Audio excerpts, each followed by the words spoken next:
వి gold trusted gold buyers. మీరు తాకట్టు పెట్టిన బంగారాన్ని విడిపించి ఈ రోజు ఉన్న మార్కెట్ ధరకు కొనబడును. నమస్కారం, వెల్కమ్ టు ఐ డ్రీమ్. నేను మీ ఝాన్సీ. ప్రస్తుతం మనతో ట్రెడిషనల్ హీలర్ ఇంకా హెర్బలిస్ట్ బి ఆంజనేయరాజు గారు ఉన్నారు. ఈరోజు కీళ్ల నొప్పుల గురించి అడిగి క్లుప్తంగా తెలుసుకుందాం. నమస్తే సార్. నమస్కారం అమ్మా. సార్, చాలా మందికి కీళ్ల నొప్పులు, ఒక్క అడుగు కూడా వేయలేకపోతుంటారు ముందుకి. పెద్దవాళ్ళు అంటే సరే 60 ఏళ్ల తర్వాత సహజంగా శరీరంలో వచ్చే మార్పులు అనుకోవచ్చు. 30లో 40లో కూడా చలికాలం ఎక్కువగా ఇబ్బంది పెడుతూ ఉంటాయి. ఇలా చేయి తీసుకోవాలన్నా కానీ ఇబ్బంది పడుతూ ఉంటారు. పొద్దున్నే లేవగానే ఒక అడుగు వేయడానికి కూడా మడమలు నొప్పిగా ఉన్నాయి అంటూ కూర్చుంటూ ఉంటారు. మరి ఇవన్నీ ఎందుకు వస్తాయి? ఇవి తగ్గాలంటే మనం ఏం చేస్తే మంచిదంటారు? అంటే తగ్గాలి అంటే మెడిసిన్ వాడుకోవాలమ్మా. అలా కాకుండా రాకుండా ఉండాలి అంటే కనుక లైఫ్ స్టైల్ చేంజ్ చేసుకోవాలమ్మా. చేంజ్ చేసుకుని మనం ఏదైతే పూర్వకాలం మనం అంటే ముందర ఇది వాత వ్యాధుల్లోకి వస్తుందమ్మా. కీళ్ళ నొప్పులు అనేది ఆయుర్వేదంలో 80 నుంచి 84 వాతాలు ఉంటాయమ్మా. అంటే కీళ్ళ నొప్పుల్లో మీకు 84 రకాలు ఉన్నాయని అనుకోండి. అంతే తప్ప అన్నీ ఒకటి కాదమ్మా. అలాగే కీళ్ళ నొప్పులు అని చాలామంది పేషెంట్లు వస్తూ ఉంటారు. వచ్చిన తర్వాత మేము అడుగుతాం, అమ్మ మీకు మజిల్ పెయినా, ఎముకల నొప్ప, నరాల నొప్ప అని అడుగుతాం. వాళ్ళకి అర్థం అవ్వదు. అప్పుడు దాకా దాని గురించి ఆలోచించరు వాళ్ళు. ఎప్పుడైతే మనం అడిగామో అప్పుడు కొంచెం ఆలోచించి తెలివైన వాళ్ళు అయితే నాకు నరాల నొప్పులు అండి, లేకపోతే నాకు ఎముకలే నొప్పి అండి, మజిల్ పెయిన్ లేదు. అలా కొంతమంది ఓన్లీ మజిలేనండి ఎముకల్లో లేదని చెప్తారు. అప్పుడు కానీ వాళ్ళకి అర్థం అవ్వదమ్మా అసలు ఎక్కడ నొప్పి అనేది. అలా ఉంటుందన్నమాట. అప్పుడు దాన్ని బట్టి వైద్యం ఉంటుందమ్మా. ఎప్పుడైతే మీరు శీతాకాలం చూడండి, ఎముకలు కొంచెం స్వెల్లింగ్ వస్తాయమ్మా. మీరు అన్న సిమ్టమ్స్లో లైట్గా స్వెల్లింగ్ వచ్చి కలర్ రెడ్ కలర్ వస్తే కనుక మీకు rheumatoid arthritis test RA factor అని ఉంటుందమ్మా. తప్పనిసరిగా చేయించుకోవాలి అది. ఎందుకంటే ఎప్పుడైతే మీకు ఫింగర్స్ గట్టిగా క్లోజ్ చేస్తూ ఉంటే క్లోజ్ అవ్వట్లేదో, స్వెల్లింగ్ వచ్చినాయో, బీసిపోయినట్టు ఉన్నాయో, మొట్టమొదట మీకు లక్షణం రొమటాయిడ్ ఆర్థరైటిస్కి వచ్చే మొదటి లక్షణం అమ్మా అది. ఓకే, అంటే ఇలా పిడికిలి మూయలేకపోవడం అదే అందులోదే అమ్మా, అందులోదే. అందుకు ఒకసారి చేంజ్ చేసుకుంటే మనకి ఆ డౌట్ అనేది తీరిపోతుందమ్మా. దాన్ని కీళ్ళవాతం అంటాం మనం తెలుగులో. చాలా ఎక్కువ కేసులు వస్తున్నాయమ్మా మాకు. మీరు అన్నట్టుగానే 30 ఏళ్ళకి వస్తున్నాయి, 50 ఏళ్ళు వస్తున్నారు, 70 ఏళ్ళు వస్తున్నారు. ఈ కీళ్ళవాతం అనేది కీళ్ళు ఒకటే కాకుండా మజిల్స్కి ఉంటుందమ్మా. అలాగే ఇందులో కొన్ని మేము దొంగవాతం అంటామమ్మా. ఎందుకు సార్? అది ఎందుకంటే ఒకరోజు ఇక్కడ చెయ్యి ఇక్కడ నొప్పి ఉందనుకోండి, మన్నాడు భుజం దగ్గర ఉంటుంది, మళ్ళీ సాయంత్రం ఏడుకి ఇంకో చోటకి మారుతుంది. అలాగా మారుతూ ఉంటుందమ్మా. పెయిన్ అనేది ఒక చోట కాన్స్టెంట్గా ఉండకుండా మారుతూ ఉంది. దాన్ని మేము సరదాగా దొంగవాతం అంటాం అనమాట. యాక్చువల్గా ఇది మన బాడీలో ఉన్న వాయువులు ద్వారానే ఈ వాతం అనేది వస్తుందమ్మా. అన్ని జబ్బులు కూడా క్యారీ చేసి ఇది వాయువే. వాత, పిత్త, కఫం అంటాం కదా ఆయుర్వేదంలో. ఈ మూడాటిని కంట్రోల్ చేసి ఇది వాయువు అమ్మ. ఈ వాయువే శరీరం అంతా వాటిని తిప్పుతూ ఉందన్నమాట. ఈ వాయువుతోటి పాటే ఆ వాతం అనే లక్షణం, ఆ బ్లాకేజ్ అనేది అలా తిరగటం వల్ల అక్కడ పెయిన్ పెరుగుతూ ఉంటుంది అనమాట. ఓకే, ఇప్పుడు వాయువు అంటే మళ్ళీ ఇది గ్యాస్ట్రిక్ వైపు వెళ్తుందా సార్? అలా వెళ్దమ్మా. ఇది ప్రాణవాయువు. ప్రాణవాయువులో ఉన్న అంటే మీకు మన శరీరంలో 3,46,00,000 నరాలు ఉంటాయమ్మా. 3,46,00,000. అది యోగిక్ సైన్స్లో అయితే యోగులు ఋషులు చెప్పేది 72,72,20,220 ఉంటాయమ్మా. అన్ని నరాలు ఉంటాయి మీ శరీరంలో. అర్థమైంది కదమ్మా. ఆ నరాల్లోకి ఎప్పుడైతే మీకు బ్లడ్ ఫ్లో సరిగ్గా వెళ్ళకుండా, ప్రతి నరానికి ఒక వాల్వ్ ఉంటుందమ్మా. ఆ వాల్వ్ సరిగ్గా ఓపెన్ అవునప్పుడు అక్కడికి వెళ్ళిన బ్లడ్ ఎక్కువసేపు ఉండిపోవడం వల్ల అక్కడ ఉన్న సెల్స్కి ఆక్సిజన్ సరిపోక అవి చనిపోతాయి. చనిపోయిన దాన్ని బయటికి పంపలేవు కదా, వాల్ క్లోజ్ అయిపోయింది కదా.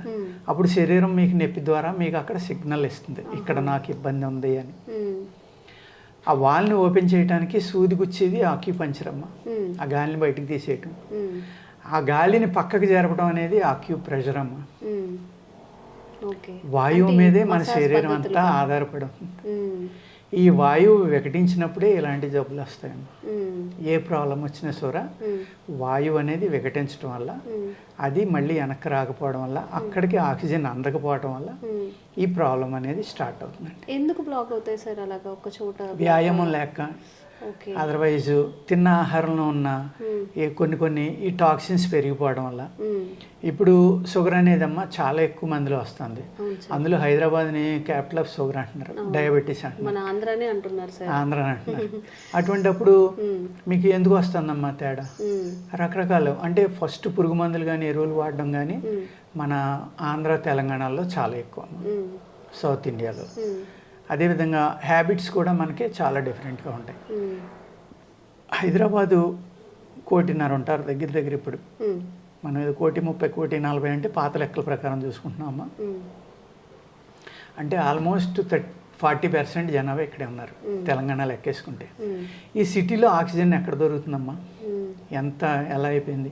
ఇప్పుడు మీరు హైటెక్ సిటీ దగ్గర 1 కిలోమీటర్ వెళ్ళాలంటే మీరు మార్నింగ్ 9 to 12 లోపల ½ అవర్ నుంచి 2 hours పడుతుందమ్మా. ఎంత పొల్యూషన్ రిలీజ్ చేస్తున్నాయి అక్కడ వెహికల్స్, ఆగాలే కదా మీరు పీల్చుకుంటున్నారు. మరి అప్పుడు ఆటోమేటిక్గా మీ లంగ్స్, మీ యొక్క ఈ శరీరంలో ఉన్న అవయవాలన్నీ పాడవుతాయి కదమ్మా. లంగ్స్ ఎప్పుడైతే పాడైనాయో మీ బాడీకి గాలి రావట్లా, ఆక్సిజన్ అందట్లేదు. ఆక్సిజన్ అందకపోవడం వల్ల అన్ని ప్రాబ్లమ్స్ స్టార్ట్ అవుతాయి. అప్పుడే ఈ వాత వ్యాధులు అనేవి కూడా స్టార్ట్ అవుతాయి అమ్మా. ఇందులో రకాలు ఉంటాయమ్మా. మళ్ళీ మామూలు పెయిన్స్ అయితే పర్వాలేదమ్మా, బలహీనత వల్ల వచ్చి ఉంటాయి, మినరల్స్ తగ్గటం వల్ల వచ్చే ఉంటాయి, అలాగే వాతాలు ఈ వాత వాయువుల వల్ల వచ్చే ఉంటాయి. ఇలా ఇన్ని రకాలుగా ఉంటాయమ్మా. బలహీనత అంటే మినరల్ సరిపోక D3 విటమిన్ అనేది చాలా మందిలో ప్రాబ్లం ఉందమ్మా.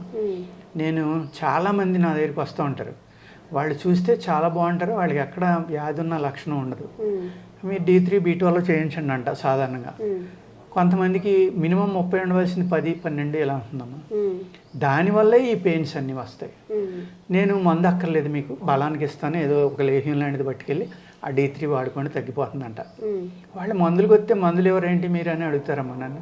నేను చెప్తాను, ఆ లోపం వల్ల వచ్చిన వ్యాధి ఇది, మీకు యాక్చువల్గా లేదు, మీరు అర్థం చేసుకోండి అని చెప్తే బలానికి ఒక మంచి లేహ్యం ఇస్తామమ్మా. అప్పుడు ఆటోమేటిక్గా కండరాలు, మజిల్స్, బాడీలో ఉన్న నరాలు అన్నీ కూడా శక్తివంతంగా తయారవుతాయి. సేమ్ టైం మీరు D3 వాడుతున్నారు. ఎప్పుడైతే D3 మీకు సరిపడి వచ్చేసిందో చాలా ప్రాబ్లమ్స్ తగ్గిపోతాయి. ఈ వాత వ్యాధులు పెరిగిపోవడానికి కారణం మినరల్ డెఫిషియన్సీ కూడా చాలా ఎక్కువగా ఉంటుందమ్మా. అదేవిధంగా వ్యాయామం అనేది అస్సలు లేక దానివల్ల కూడా ప్రాబ్లమ్స్ వస్తాయి. లేదు, ఇప్పుడు లేడీస్ ఉన్నారమ్మా, వాళ్ళ ఇంట్లో వాళ్ళ పని వాళ్ళు చేసుకుని లేడీస్ ఉన్నారనుకోండి, వాళ్ళు మినిమం 5 కిలోమీటర్లు నడుస్తారు రోజు ఇంట్లో. వాళ్ళు ఏం చేస్తున్నారు, అందరూ నడుతున్నారని మళ్ళీ సాయంత్రం ఇంకో 5 కిలోమీటర్లు నడుతున్నారు. అవును, అలా నడవకూడదమ్మా. కొంతమంది చెప్తున్నారు కదా సార్, ఇంట్లో పనులు చేసుకోవడం వల్ల ఏం ప్రయోజనం ఉండదు, అక్కర్లేదు, చేయకూడదమ్మా. చేయడం వల్ల ఏమవుతుంది, వీళ్ళు 45-50 దాటాక చేశారనుకోండి, ప్రత్యేకంగా ఇది స్త్రీల్లో ఏమవుతుందంటేనమ్మా, వీళ్ళకి మెన్స్ట్రువల్ సైకిల్ అనేది ఉంది కాబట్టి ఆ నెల ఆ మెన్స్ట్రువల్ సైకిల్ టైంలో మినరల్స్ ఎక్కువ వేస్ట్ అయిపోతాయి. వేస్ట్ అవడం వల్ల వీళ్ళకి కాల్షియం డెఫిషియన్సీ, అనేక రకాల డెఫిషియన్సీలు వస్తాయి మెనోపాజ్ టైంలో. అందుకే బోల్డ్ సైడ్ ఎఫెక్ట్లు ఉంటాయమ్మా. ఆ డెఫిషియన్సీ లేకుండా చూసుకుని ఇంట్లో పని చేసుకున్నా సరిపోతుందమ్మా. వీళ్ళు ఆ డెఫిషియన్సీ ఉండగా ఎక్కువ నడిచేసారనుకోండి, అవి ఉన్నాయి అరిగిపోతాయి. ఒకప్పుడు నీ రీప్లేస్మెంట్ వచ్చి అన్నాళ్ళు అయిందమ్మా మనకి, ఒక 3 years, 4 years, 5 years, పోనీ 10 years అనుకోండి. అంతకు ముందర మరి ఏ నొప్పులు వచ్చినా న్యూరాలజిస్టు లేకపోతే ఈ వీళ్ళు ఎముకల డాక్టర్లు ఉంటారు కదమ్మా, వాళ్ళ దగ్గరకో లేకపోతే ఆర్థోపెడిషియన్, న్యూరాలజిస్టు లేకపోతే ఇంకోటో వీళ్ళ దగ్గర తిరిగారు, ఆయుర్వేదనో, హోమియోనో, ఇంకోటో. ఇప్పుడు మాట్లాడితే ట్రాన్స్ప్లాంటేషన్. మళ్ళీ అది ఒక 10-15 ఏళ్ళకి మళ్ళీ చేయించుకోవాలని చెప్తున్నారు కదమ్మా. ఎంత మందులు వాడి పోస్ట్ పని చేస్తే అంత ఉపయోగం అది. అలాగే ఒక ఏజ్ వచ్చాక చేయటానికి కూడా వీలు లేకపోవచ్చు, నెగ్లెక్ట్ చేయటం వల్ల. అది కూడా ఉందమ్మా. ఇవన్నీ లేకుండా ఉండాలంటే మన పూర్వకాలం ఎవరు, మన అమ్మమ్మలు కానీ, నానమ్మలు కానీ, తాతలు కానీ ఏం తిన్నారు, ఏ విధమైన జీవనాలు, అందులోకి వెళ్తే ఇందులోంచి చాలా వరకు బయటపడచ్చమ్మా. మనం ఏం చేస్తున్నాం, మంచి వేరుశనగ బెల్లంతో పట్టింది, అద్భుతమైన ప్రోటీన్. మనం మాంసంలో మీరు మటన్లో ఎన్ని ఉంటాయో అంత ఉంటాయి వేరుశనగ గుళ్ళలో. దాన్ని వాడుకుంటున్నామా మనం? లేదు. అటుకులుండ అది వాడలేదు, సున్నుండ, మినువులమ్మ, మినువులో ఉన్నంత ప్రోటీన్ దేంట్లోనే ఉండదమ్మా. అద్భుతమైన ప్రోటీన్ ఉంటుంది. ఆ మినువులు, సున్నుండ మంచి నెయ్యి కారీలాగా ఇచ్చేవారు. ఎంత బలం అమ్మ అది, లోపల లూబ్రికేషన్. ప్లస్ అదే సున్నుండ పిల్లలకు పెడితే అమ్మ మీరు ఏ విధమైన మోడర్న్ డ్రింక్లు ఇవ్వక్కలేదు వాళ్ళకి. పొద్దుట లేవగానే పాలలోకి వెళ్ళి బూస్ట్ హార్లిక్స్ ఇవ్వంటారా? అవి అటువంటి ఏమి అక్కర్లేకుండానే మనం సున్నుండ పెడితే సరిపోతుందమ్మా, నువ్వులుండ పెడితే సరిపోతుందమ్మా. ఇలాగా ఆహారం, ఇదే ఆహారాన్ని పెద్దవాళ్ళు కూడా తీసుకుంటే దీన్ని కంటిన్యూగా మధ్య మధ్యన వారానికి రోజు 2-3 సార్లు, 1-2 సార్లు, 2 సార్లు ఇలాగా ఇటువంటి తిళ్ళు తింటా ఉంటే మీ మినరల్స్ డెఫిషియన్సీ తగ్గుతుంది, విపరీతమైన శక్తి ఉంటుంది, ఎముకలు ఎప్పుడు గట్టిగా ఉంటాయి.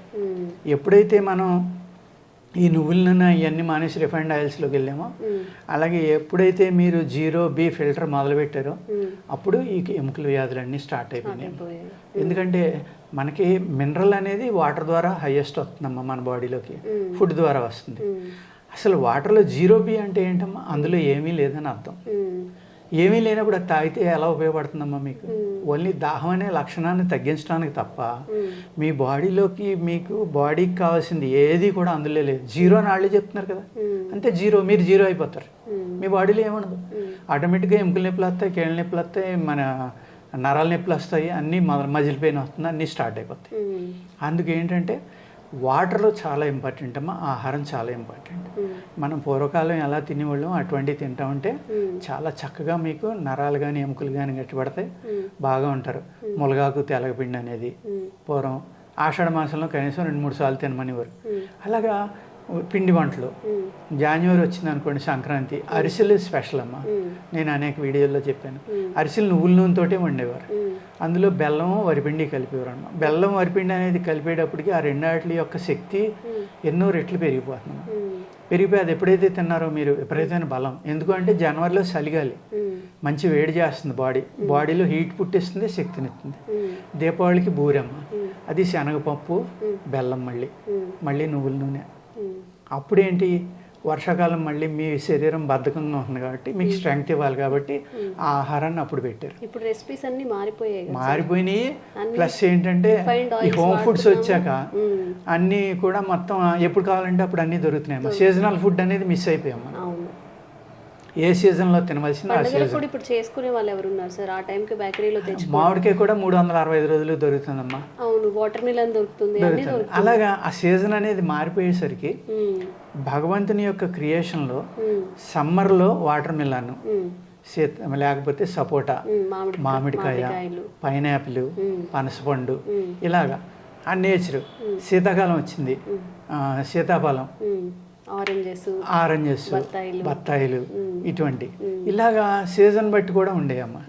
వర్షాకాలం జాంకాయలు, రేక్కాయలు, ఇలాగ ఇవన్నీ ఏంటంటే ప్రకృతి సిద్ధంగా భూమి పుట్టినప్పటి నుంచి పండే పంటలు అమ్మాయి. దాన్ని కాలం మార్చేయటం వల్ల ఏమవుతుంది, దాంట్లో లక్షణాలు మారిపోతున్నాయి. అక్కడ కూడా మనం చాలా మిస్ అవుతున్నాం. ఇదంతా ఏంటంటే నేను చెప్పేదంతా ఏంటంటే ప్రివెన్షన్ అమ్మా. ఇది వచ్చాక మందులు వాడుకుందాం, కానీ రాకుండా చేసుకోవడం అనేది తెలివైన పని అమ్మ. వచ్చాక తగ్గించుకోవడం కాదు. అలాగే శాశ్వత పరిష్కారం ఉందా అని అడుగుతారు. డెఫినెట్గా ఉందమ్మా. ఎందుకు ఉంటుంది అంటే మీరు కొన్ని యోగా టెక్నిక్స్ చెప్తాం, కొన్ని రిలాక్సింగ్ ఎక్సర్సైజ్ చెప్తాం, అలాగే మెడిసిన్ ఇస్తాం, ఆహార నియమం అనేది మస్ట్ అండ్ షుడ్గా ఫాలో అవ్వమని రాసిస్తాం అమ్మా. ఇవన్నీ మీరు పాటింటే మళ్ళీ వెనక్కి రాదు. అది కొంతమంది ఉంటారమ్మా, suppose autoimmune problem, rheumatoid arthritis ఉంది, ఆస్టియోపోరోసిస్ ఉంది. అది ఆటో ఇమ్యూన్ డిసీజ్ కాబట్టి చాలా కష్టం అనమాట తగ్గడం. మినిమం 6 months 9 months వాడుకోవాలి. ఒక 2 నెలలు వాడి తగ్గిందని మానేస్తారు. అప్పుడు అది ఏం చేస్తున్నామా, బ్యాక్టీరియా రెసిస్టెన్స్ పెంచుకుని భయంకరంగా బయటకు వస్తుంది. అప్పుడు మేము 9 నెలల మందల్లో 2 ఏళ్ళు వాడవలసి ఉంటుంది. ఇటువంటి ప్రాబ్లమ్స్ ఉంటాయమ్మా. శాశ్వత పరిష్కారం అనేది డెఫినెట్గా చేయొచ్చమ్మా. అలానే 100కి 100 పాళ్ళు చేయలేం. వాళ్ళ లైఫ్ స్టైల్ని బట్టి, వాళ్ళకు ఉన్న అదర్ ప్రాబ్లమ్స్ని బట్టి. ఇది ఒకటే ప్రాబ్లం అనుకోండి, ఈజీగా మనం ట్రీట్ చేయొచ్చమ్మా. ఒక మల్టిపుల్ ప్రాబ్లమ్స్, బీపీ ఉంది, షుగర్ ఉంది, లేకపోతే థైరాయిడ్ ఉంది, లేకపోతే ఇంకోటి ఉంది, ఇవన్నీ ఉండగా కూడా ఇది ఉంది అంటే, లేకపోతే పైల్స్ ఉన్నాయి, అప్పుడు కష్టం అవుతుంది అనమాట. ఆ విధంగా ఉంటుందమ్మా. డెఫినెట్గా ఈ వాతం అనేది, కీళ్ళ వ్యాధి అనేది మనం తగ్గించవచ్చు అండి. చాలా మంచి విషయాలు చాలా క్లుప్తంగా చెప్పారండి. Thank you. నమస్కారం.